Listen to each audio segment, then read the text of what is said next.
So are there a few things to look out for on the K24 engine? Well, they're supremely reliable. One of the things that Honda have definitely established themselves as is the maker of extremely reliable engines. But there are a few things just to watch out for. As with any engine, there are common things that crop up. Thankfully though, with Honda, you've got a million cars out there and a much smaller percentage of them will suffer from these problems. But they are a pattern, so it's something we need to be aware of. And if you notice these issues early on enough, you can address those problems before they escalate and become a bigger issue.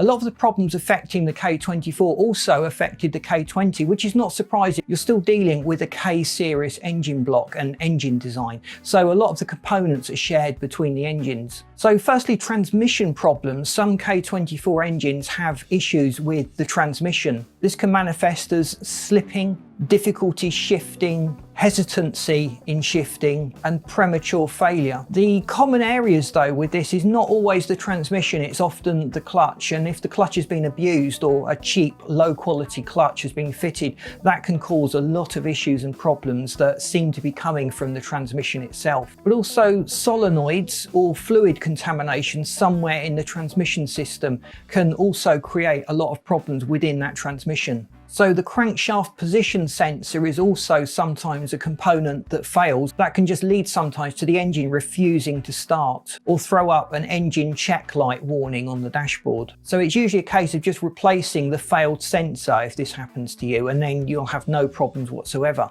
The VTC, the variable timing control actuator on some K24 engines, can also fail. That will be noticed typically as a loss of power. It may throw up an engine warning light as well. And it's often just due to wear and tear of the actuator itself. So a replacement of the actuator is all that's needed to get the car running perfectly good, just like it was when it first came out of the factory. So the timing chain tensioner is another weak spot on the K24 engine. So you'll typically notice this is starting to rattle. And don't ignore that rattle. If that timing chain tensioner fails, you will obviously lose tension in the timing chain, and that can have catastrophic consequences for your K24 engine. So if you notice that rattle and it's coming from the timing area of the engine, get that cover off and inspect it and just see if there's excessive play in the system somewhere. And if there is, it's probably that timing chain tensioner. So get that replaced and you'll have no problems with it. So oil consumption issues are something that people often report with the K24. Thankfully, it's a very, very minor issue.